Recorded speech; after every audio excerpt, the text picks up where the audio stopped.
तर माझ्या बाबड्यांनो मी तुमचा आवडता स्पायड्या गायकवाड आणि गाईज मी तुम्हाला सांगणार होतो की जॉबचं बद्दल वगैरे किंवा मी जॉब का सोडला वगैरे किंवा मला ते सर का बोलले की नको येऊ जॉबला वगैरे. तर गाईज बेसिकली अशी गोष्ट आहे, माझं बॅकग्राऊंड आहे पूर्ण BAचं, सगळे एकदम मराठ्याचं भाई, कारण की मी आहे मराठ्याचा म्हणून मी शिकलो मराठ्यातून.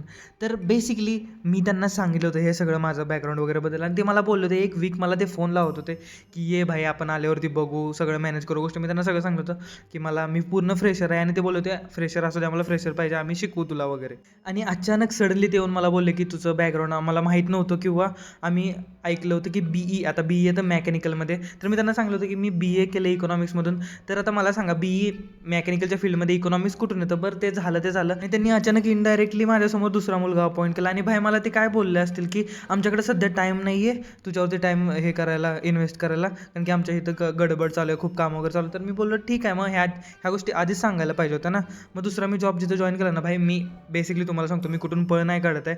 माझा क्लिअर मुद्दा आहे, मी मेंटली सगळ्या गोष्टी हँडल करू शकतो. पण यार असते ना एक वाईब जॉब करताना किंवा सगळ्या गोष्टी करताना. बेसिकली काय मला एवढंच सांगायचं की भाई जिथं अपॉर्च्युनिटी नाही ना पुढे जायची किंवा मी ग्रो करू शकणार नाही किंवा मला त्या कामातून काही शिकायलाच भेटणार नाही, तिथं मी माझा टाईम मुळीच वेस्ट नाही करणार. मी काहीतरी वेगळीच अपॉर्च्युनिटी शोधेन जिथून मला काहीतरी दुसरं शिकता येईल किंवा मला पुढे जाऊन ग्रो होता येईल. आणि मला वाटतं कोणी पण असाच विचार करेल आणि असाच विचार करायला पाहिजे भाई. दुनिया मादरच्यात एवढी स्वतःचा विचार करते, मग आपण का नाही करायचं. आणि आता मी घरी पण नाही जाऊ शकत.